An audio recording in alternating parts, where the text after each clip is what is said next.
Have a great day again mga ka-ate. Today I have another collection of arts. And this time watercolor painting, and this is fish.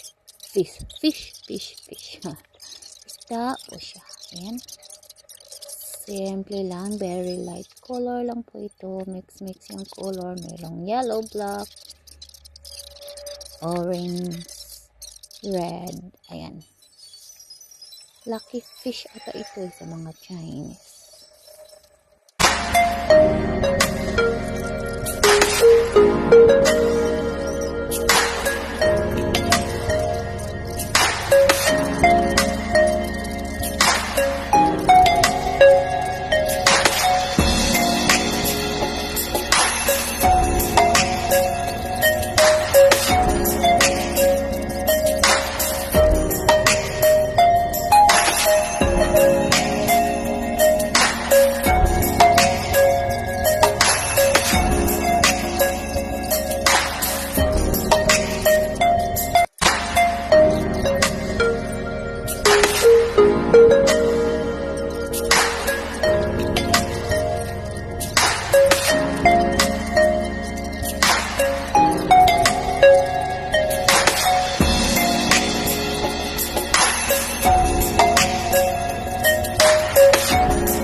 Ayan, tapos na po ang ating another collection of watercolor painting. Thank you for watching.